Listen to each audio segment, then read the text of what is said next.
Nah, we're good. We're good. Oh, any bracketers? Yeah, and right, coming up here on the other side, I think we're gonna jump down to Dolan and Axiom. I believe that's the next setup.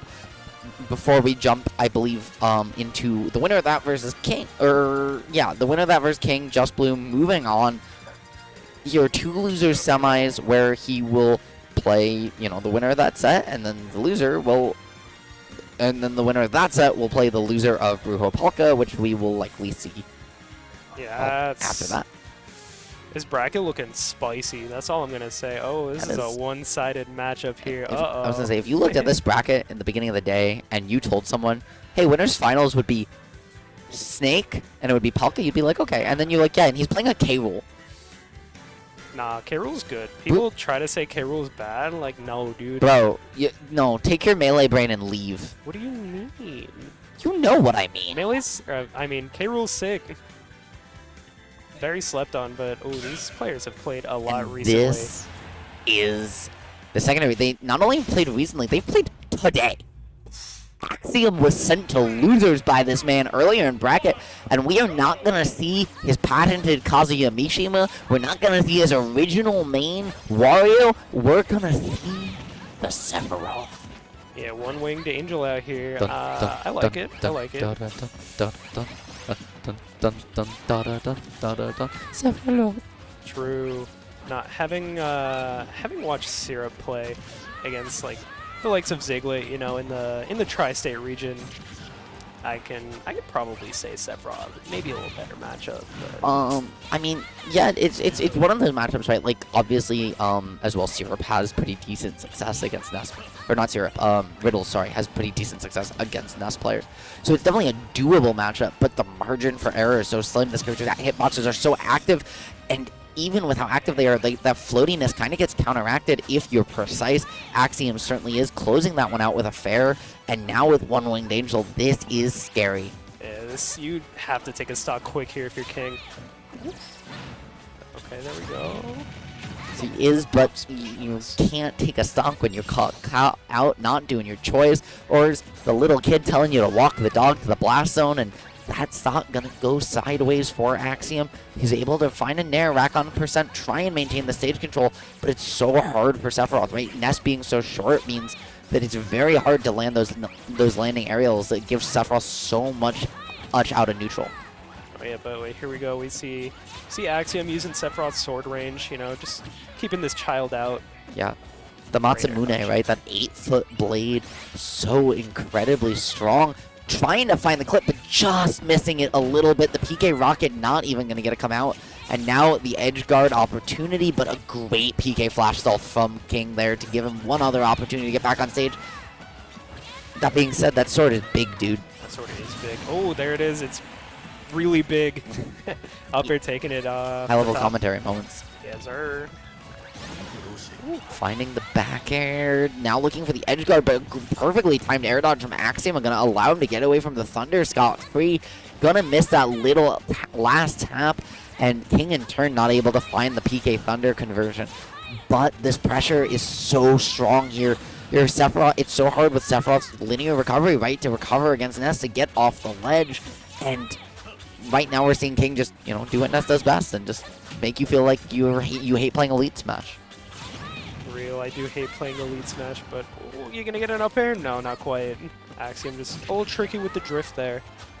Yes, he is. That being said, right, now that One Winged Angel's online, all these moves going to be a whole lot stronger. That extra jump, that extra speed, he's going to be like, this character is terrifying, and that back air even scarier. That sweet spot, going to cut and carve, slice and dice, and we're going into game 2.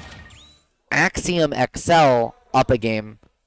Oh yeah, taking that one pretty convincingly, I'd say. Oh, look at that. Catches that. Oof. Yep. And even though, right, Sephiroth's vertical range on these aerials isn't super good, with how floaty Ness is, right? And Ness is small, right? You're like, oh, he's a harder target to hit. Well, guess what? He's floaty, right? Very floaty. That Dude means he's going to linger in that same place longer, which makes it way easier for Sephiroth to position that pinpoint. It's like, well, would you rather hit a big target moving at the speed of sound, or a small target moving at a mile an hour. Well, you'd rather hit the small target, right? I'd rather hit the mile an hour. That's right. And that's what Axiom's been taking advantage of here.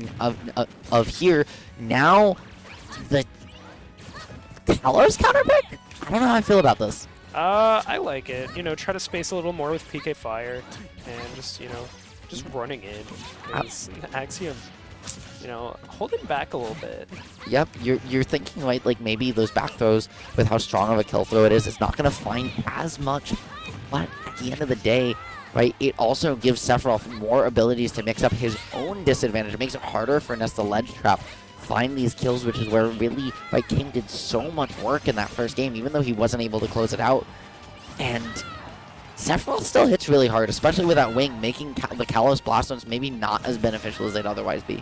Right. But also, we're going to see Sephiroth probably do a lot more forward airs, That wall do go all the way down. Yes, it does, right? Allowing Ness to ride it, get those bonks a little more consistently, True. But also limit his angles, making it much easier, as we saw before, right? For the down tilt, the super active to find that 2-frame aim. King, though, gonna stall out with that magnet. Axiom ready.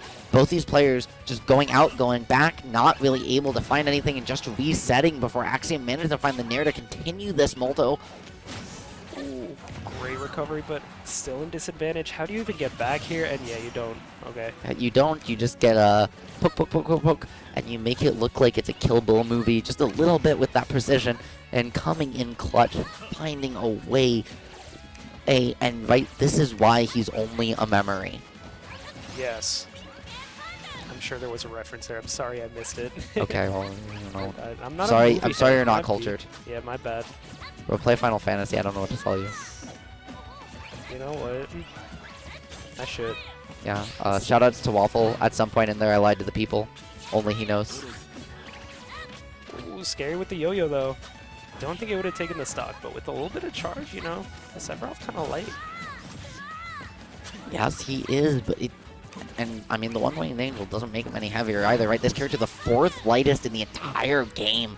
He dies so incredibly early, and realistically, right, dies some of the earliest with just how big he is, but it doesn't matter if you don't lose neutral, and really that's the theory, right, that King has had to fight against. Axiom been so dominant in this position, and the wall coming in against him, right, King not able to find those mix-ups, and all that space just gets covered by that up B. Yeah, that was a crazy up B. Octo Slash, dude, goes dummy.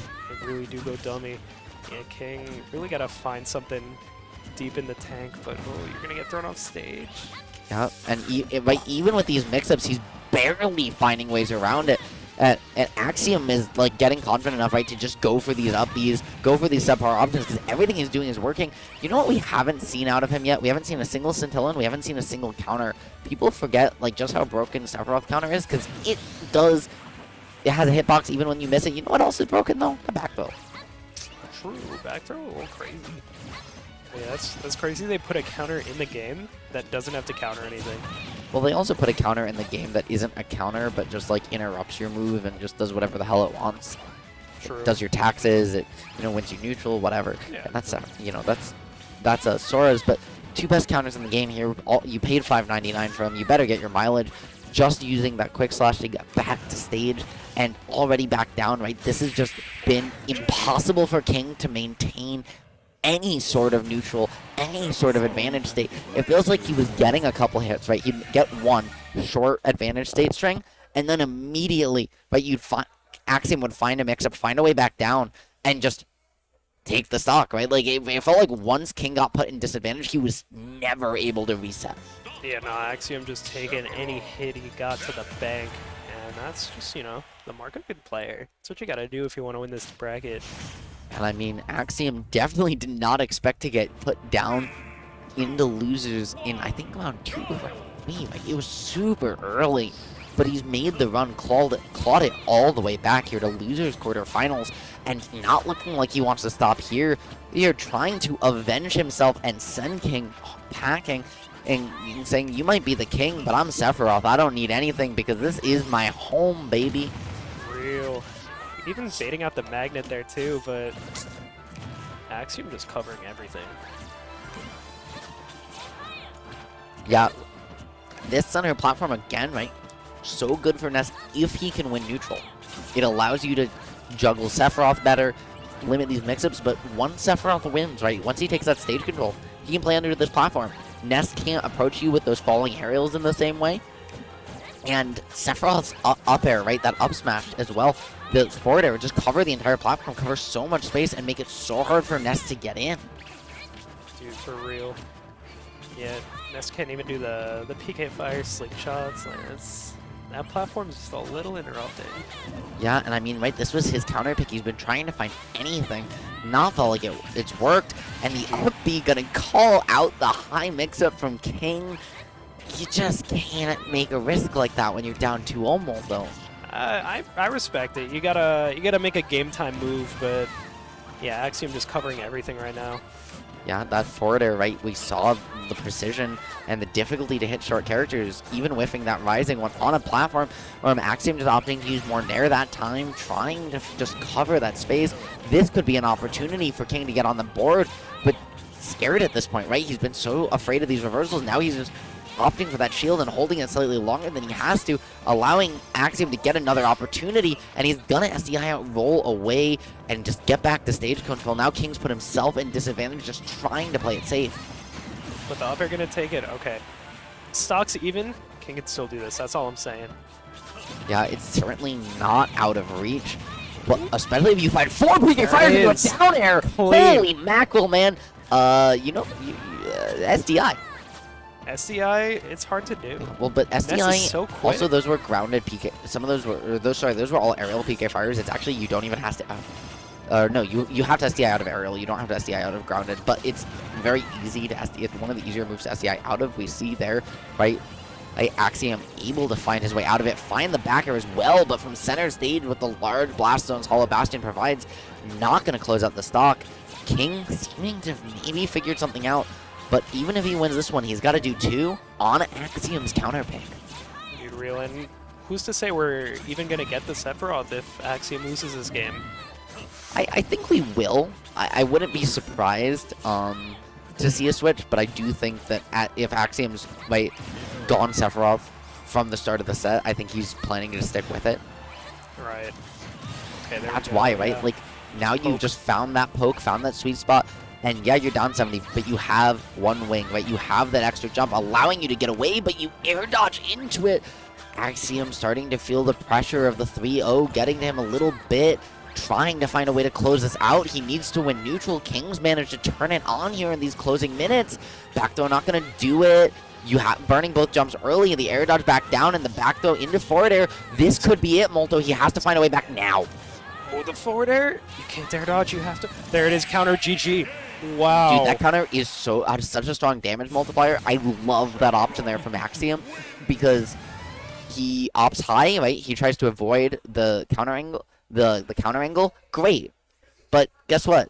The hitbox is still going to hit you anyways. So even if you drift higher, even if you drift lower, right, you're going to fall down a little bit. That counter's hitting you no matter what. And if it doesn't kill you, then it's going to extend the edge guard, and Sephiroth's just going to go out and poke you again, right? Yeah, so exactly. It's unfortunate, but that was just Axiom, just with a dominant performance there on Redemption. Once he went down in winners, he knew something had to change, and well, turns out you had to exchange those shining fists for a big long sword. true. Yes, but good adaptation. You know, taking the second set in the series. But yeah, That a little is tough. gonna be, I believe we're jumping forward to losers semifinals here.